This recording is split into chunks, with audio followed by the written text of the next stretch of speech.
श्री राम जय राम जय जय राम।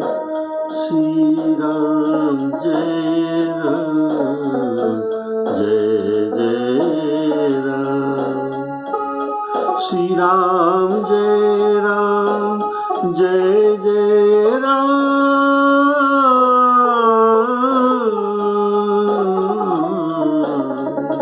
श्री राम जय राम जय जय राम।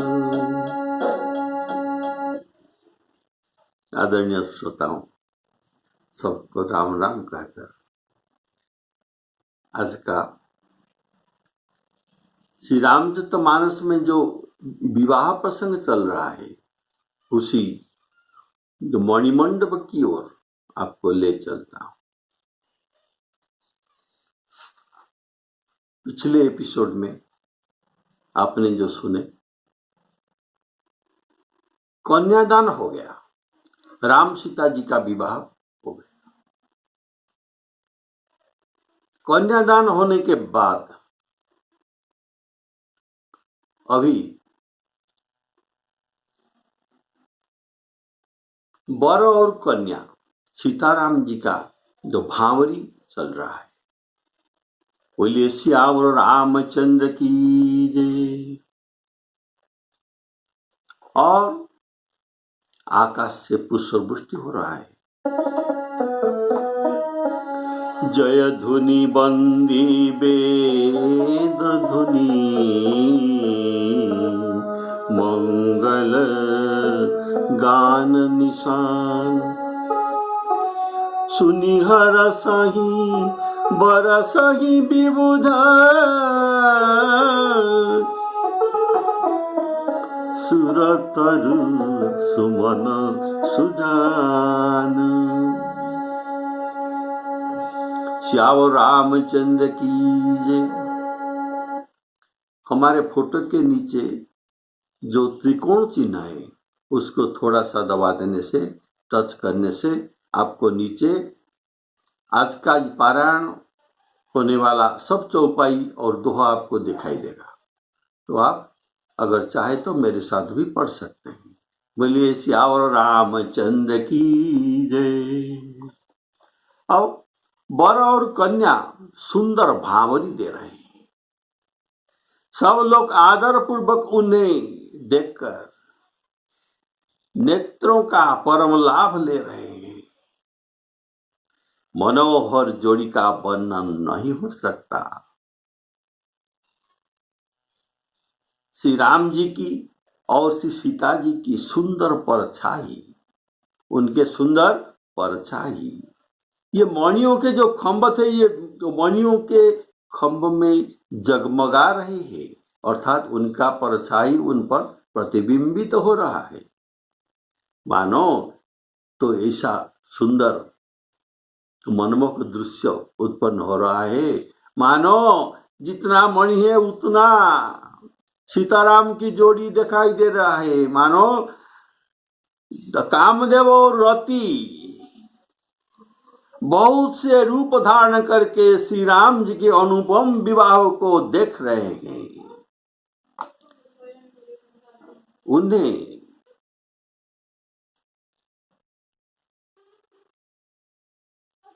कामदेव और रति को रामचंद्र जी के दर्शन की लालसा बहुत है, और संकोच भी है। अर्थात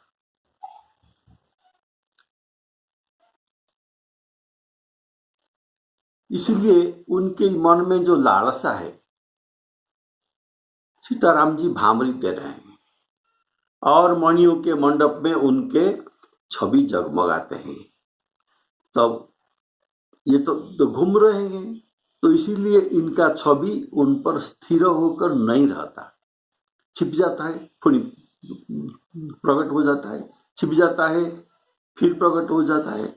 ऐसा जो दृश्य है, इस दृश्य को तो कवि वर्णना करते हैं कि वहां तो करोड़ तो कामदेव है, उनके हृदय में जो लालसा है ये सीताराम जी के भांवरी देख रहे हैं और प्रसन्न हो रहे हैं, और उनके सुंदरता देखकर अपना सुंदरता को विचार करके बहुत न्यून सोचकर ये सकुच जाते हैं। इसलिए उनके मन में संकोच और प्रसन्नता दोनों हो रहा था। बोलिए सियावर रामचंद्र की जय। तो ये कभी देख रहे हैं, कभी छिप रहे हैं, ऐसा वर्णना किया गया है। सब देखने वाले आनंद मग्न होकर, और जनक जी की भांति सभी ने आप अपनी सुध बुध भूल गए।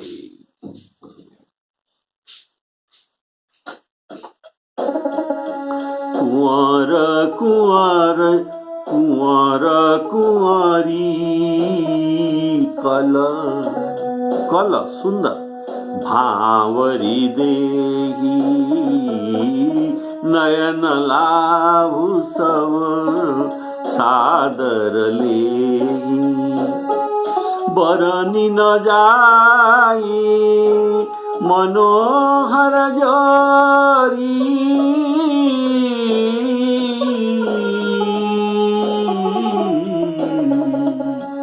जो उपमा कछु कहूँ सो थोरी।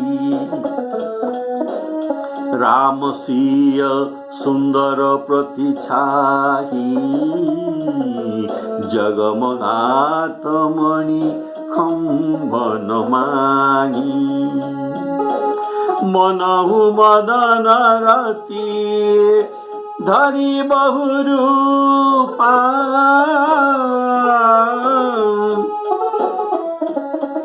देखत राम विवाह अनुपम। श्री राम जय राम जय जय राम, भये मगन सब देख निहारी। जनक समान अपान विसारे, श्री राम जय राम जय जय राम। मुनियों ने आनंद पूर्वक भांवरी फेराई और नेग सहित सब रीतियां को भी पूरा किया। श्री रामचंद्र जी सीता जी के सिर में सिंदूर दे रहे हैं। वह शोभा किसी प्रकार भी तो कहीं नहीं जाती, मानो तो कमल को लाल पराग से, कमल जानते हैं, कमल को लाल पराग से अच्छी तरह भरकर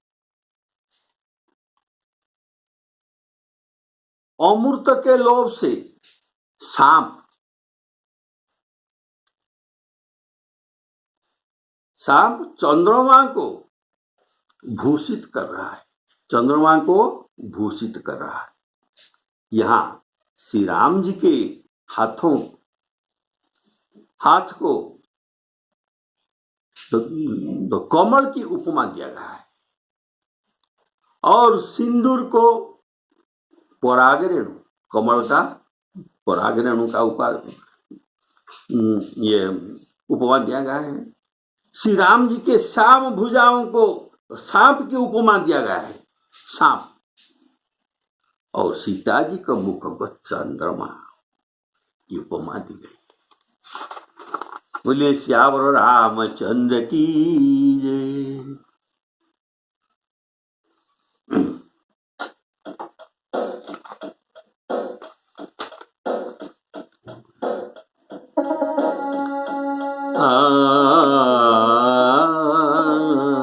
फिर वशिष्ठ जी के आज्ञा, वशिष्ठ जी ने आज्ञा दी, तब दुल्हा दुल्हन एक आसन में बैठे। तब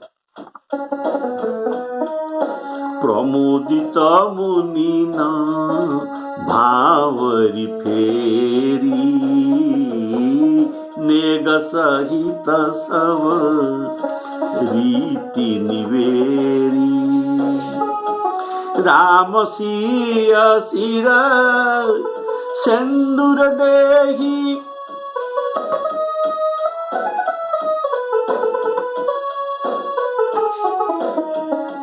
राम सिय सिर सिंदूर देहि, शोभा कही न जाई विधि केहि। अरुण पराग जलजु भरिनी के, शशि भूषहि लोभ अमी के। बहुरी वशिष्ठ दीन अनुशासन, बर दुलहिनी बैठे एक आसन। श्री राम जय राम जय जय राम। प्रमुदित मुनि न भावरी फेरी, नेग सहित सब रीति निवेरी। इस कथन का भाव नेग, नेग सहित अर्थात नेग का अर्थ क्या है? नेग का अर्थ है, नेग विवाह के अवसर पर संबंधी, पुरोहित, नौकर चाकर, बारीक आदि को जो द्रव्य दिया जाता है उसके प्रसन्नता के लिए उसे नेग कहा जाता है। तो प्रमुदित मुनि न भावरी फेरी, भाव है कि ये मुनियों तो चौथे भामरी जब हो गया तो ये रुक देते हैं, ये इसको रोक देते हैं, बाद भामरी रोक देते हैं। जब तक उनको पूरा नेग न मिलता, जब तक पूरा नेग ये नहीं लेते हैं तब तक फेर को रोके रखते हैं। लेकिन अब नेग सहित सुंदर रीति से 7 फेरी हुआ, उनको नेग मिल गया। सोचो तो कुछ दक्षिणा, इसीलिए अब ये नेग सहित सुंदर रीति में 7 फेरी समाप्त हुआ। इसलिए गोस्वामी इस दोहे में आप देखेंगे, इस दोहे में भामरी रीति को 7 चौपाई में दिए हैं। जब से जिस चौपाई से भामरी शुरू हुआ और ये जो चौपाई से भामरी कंप्लीट हुआ, ये 7 चौपाई दिए हैं, अर्थात 7 फेरी हुए। बोलिए श्यावर रामचंद्र की जय। अरुण पराग जलजो भरिनी के, अर्थात राम जी ने उनके अच्छे तरह से सिंदूर भरकर, 5 उंगली है, उंगली में सिंदूर लिया जाता है, जो अच्छे तरह से उंगली भरकर सिंदूर भर के जानकी जी के मुख चंद्रमा के ललाट या मांग भरते हैं। बोलिए श्यावर रामचंद्र की जय। शशि भूषहि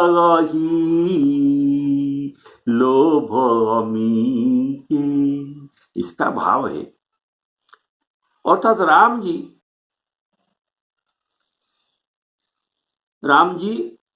पराग रेणु भरकर उनके हस्त कमल में पराग रेणु भरकर चंद्रमा को भूषित कर रहे हैं। तो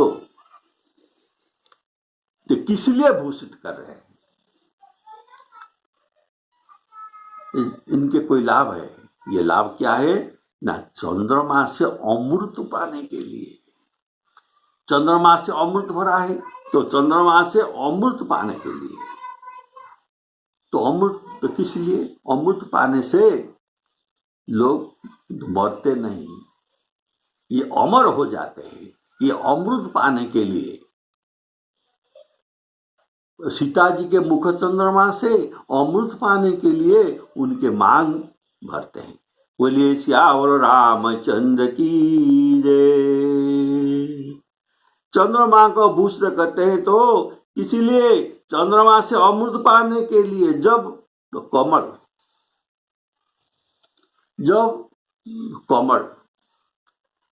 चंद्रमा के सामने जाता है, सूर्य के सामने, तो ये खिलता हुआ फूट जाता है। और जब चंद्रमा के सामने जाता है तो ये ऐसा नहीं, ऐसा हो जाता है, संकुचित हो जाता है, संपुटित हो जाता है। तो संपुटित, तो सीता जी के मुंह के पास जाकर उनका उंगलियां संपुटित हो गई। संपुटित नहीं होने से ये तो मांग में कैसे सिंदूर भरेंगे? तो कितना सुंदर भाव है। तो चंद्रमा को भूषित कर रहे हैं तो देखते हैं, तब ये कमल संपुटित हो जाता है, अर्थात बंद हो जाता है। ऐसे राम जी के 5 उंगलियां भी संपुटित हो जाते हैं, अर्थात बंद हो जाते हैं। तो ये अमृत क्या है? ये अमृत है सुहाग। अमृत है सुहाग, अर्थात अमृत पाने से अमर हो जाता है, अर्थात उनके मृत्यु नहीं होते। इसीलिए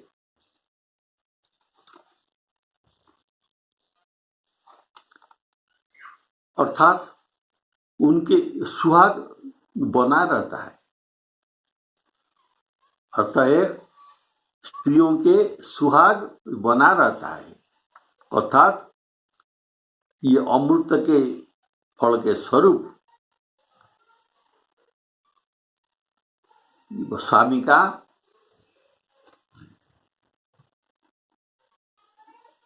जीवन दीर्घायु और ये मरता नहीं। बोलिए श्यावर रामचंद्र की जय। फिर वशिष्ठ जी की आज्ञा से राम जानकी एक आसन पर बैठे। श्री राम जानकी श्रेष्ठ आसन पर बैठे। उन्हें देखकर दशरथ जी के मन में बहुत आनंद हुआ। अपने सुकृत अर्थात पुण्य रूपी कल्प वृक्ष में, पुण्य रूपी कल्प वृक्ष, उनके ये पुण्य को एक कल्प वृक्ष का उपमा दिया गया है। तो उनके पुण्य रूपी कल्प वृक्ष में नए फल देकर उनके शरीर बारंबार पुलकित हो रहा है। पुण्य का फल अब मिल रहा है। 14 भुवन में उत्साह भर गया। सबने कहा कि श्री रामचंद्र जी के विवाह हो गया। गोस्वामी कहते हैं कि उनके एक जीव है, गोस्वामी के एक जीव है, लेकिन इतना बड़ा महान मंगल का कार्य को वे कैसे एक जीव से वर्णना कर सकते हैं?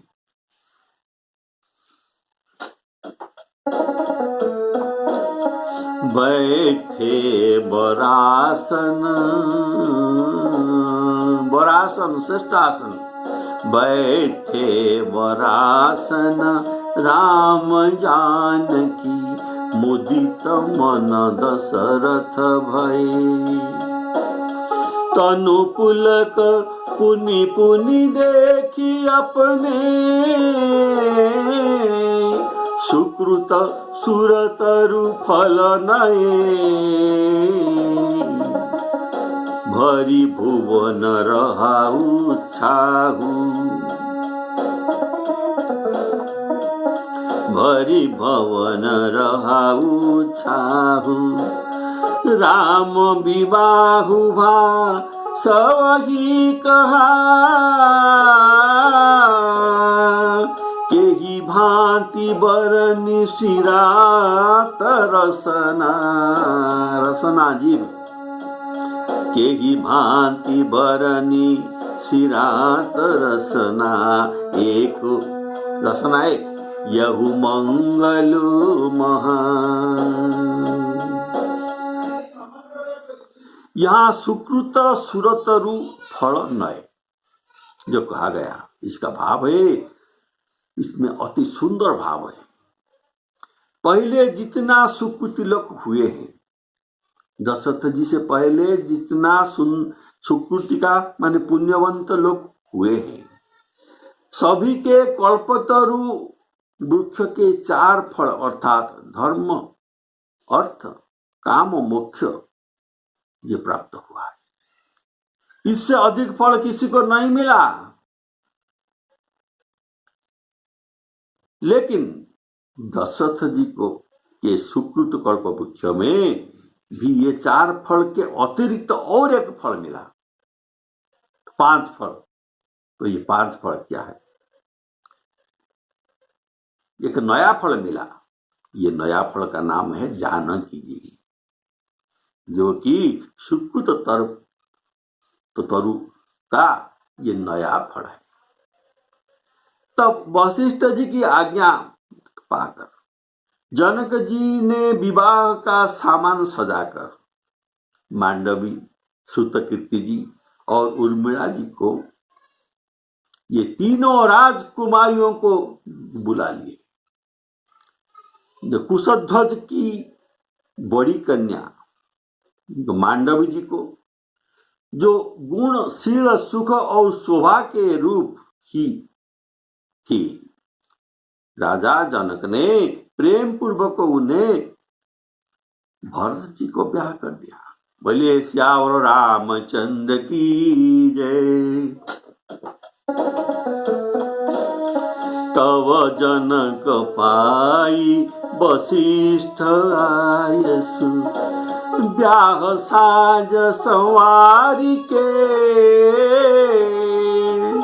मांडवी सुत कीरति उर्मिला, कुंवरी लई हंकारी के, कुंवरी लई हंकारी के, कुश केतु कन्या प्रथम जो, गुणशील सुख शोभामयी, सबरीति प्रीति समेत करिसो, ब्याही लख नहीं दई।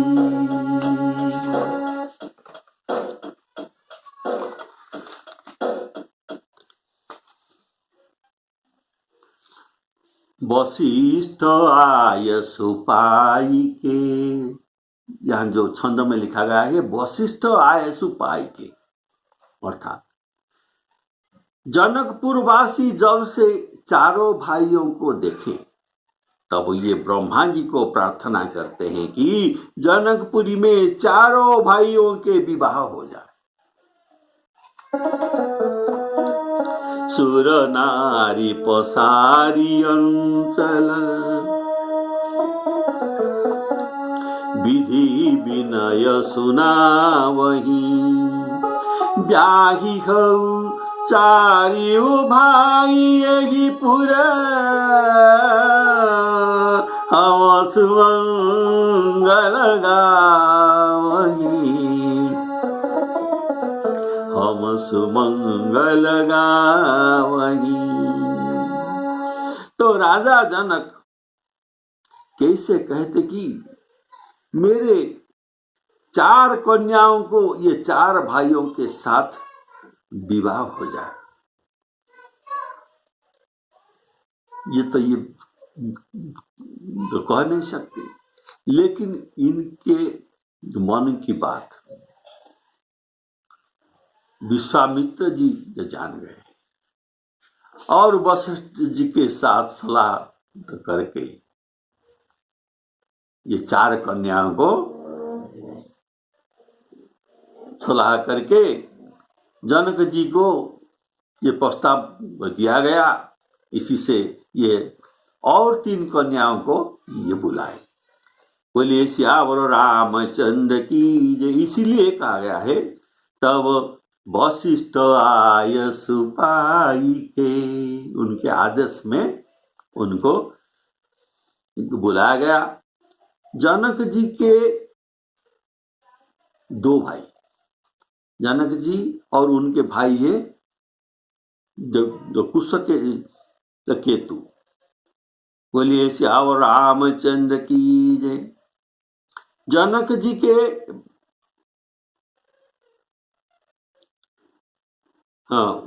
उनके भाई के कन्या मांडवी और श्रुतकीर्ति ये सगी बहन को बुला लाए। और उर्मिला और जानकी ये जनक जी के पुत्री है। ये 2 बहन है, ये अपने पुत्री, अतः ये दोनों बहन। अतः विश्वामित्र जी और वशिष्ठ जी के सम्मति से ये तीनों कन्याओं को बुलाया गया। जानकी जी के छोटे बहन उर्मिला जी, जानकी जी के छोटे बहन उर्मिला जी को सब सुंदरताओं में जो कि शिरोमणि जानकर उस कन्या को सब प्रकार से सम्मान करके लक्ष्मण जी के साथ ब्याह कर दिया गया। और जिनके नाम श्रुतकीर्ति है, देखिए यह बड़ा सुंदर भाव है, सुनिए। राम 2 अक्षर है और सीता जी 2 अक्षर है। राम जी का रंग श्याम और सीता जी के रंग सुवर्ण गोरा। तो एक गोरा के साथ एक श्याम वर्ण ऐसे शोभा। अभी लक्ष्मण जी गोरा है और इनके पत्नी उर्मिला जी थोड़ा श्याम वर्ण है, तो इनके जोड़ी ऐसे ही बना। ऐसे ही देखिए राम जी के 2 अक्षर, सीता जी के 2 अक्षर, लक्ष्मण जी के नाम में 3 अक्षर और ये उर्मिला जी के नाम में 3 अक्षर, भरत जी के नाम में 3 अक्षर और मांडवी के नाम में भी 3 अक्षर। ये भरत जी श्याम वर्ण है और मांडवी जी गौर वर्ण की है। और श्रुतकीर्ति जो है वो श्रुतकीर्ति ये 4 अक्षर, शत्रुघ्न ये भी 4 अक्षर। इस अक्षर के अक्षर साथ बहुत मैच होता है। और एक श्याम वर्ण के और एक ये गौर वर्ण के साथ एक जोड़ी बनाया गया। बोलिए सियावर रामचंद्र की जय। जिनके नाम श्रुतकीर्ति है और जो सुंदर नेत्र वाली, सुंदर मुख वाली, सब गुणों की खान और रूप तथा शील में उजागर है, उनको राजा ने शत्रुघ्न के साथ ब्याह कर दी।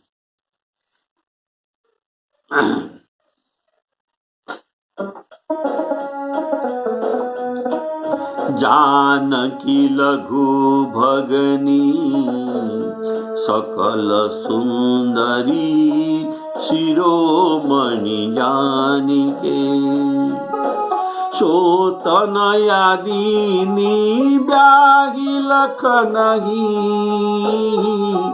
सकल विधि सनमानिके सकल विधि सनमानिके जे नाम श्रुत कीरति सुलोचनी सुमुखी सब गुण आगरी सोदई रिपु सुदनहि रिपु शत्रु सुदन शत्रुघ्न सो दई रिपु सुदनहि भूपति रूपशील उजागरी। श्री राम जय राम जय जय राम।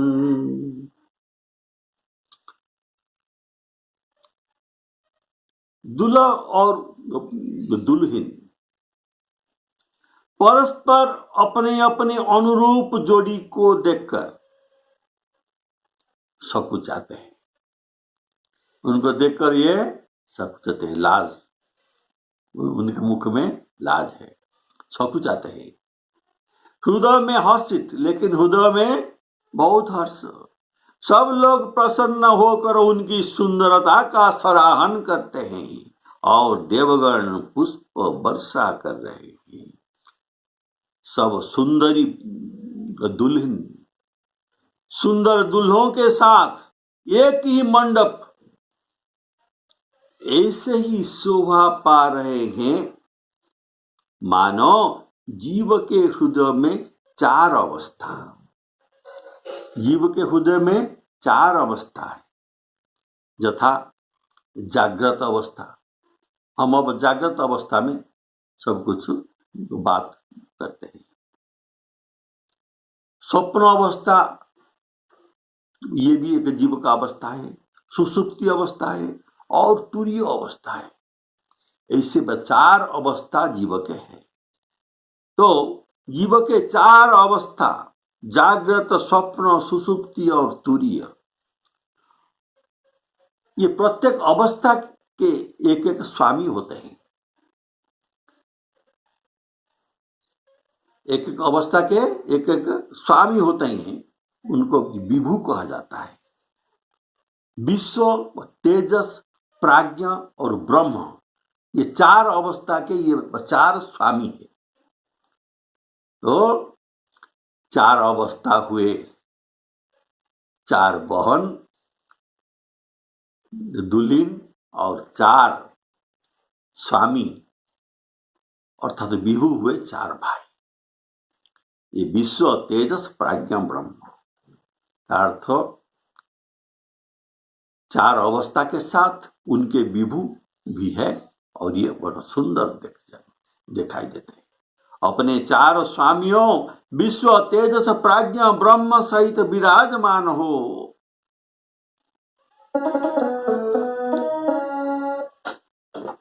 अनुरूप वर दुलहिनी परस्पर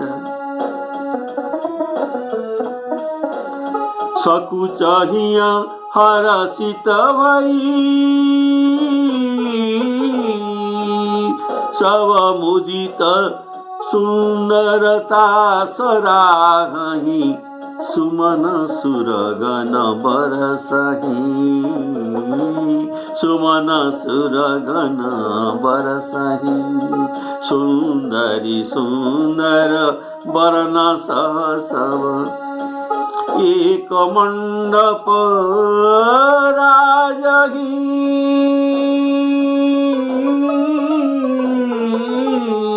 जनु जीव चारि अवस्था विभुन सहित विराजहि। श्री राम जय राम जय जय राम। अभी हमारे सौभाग्य के स्वरूप चार भाइयों के विवाह का वर्णन आपने सुना। तो विवाह होने के बाद और भी कुछ रीति नीति है जो आपको अगली एपिसोड में सुनने को मिलेगा। बोलिए श्यावर रामचंद्र की जय। श्री सीताराम अर्पणामस्तु।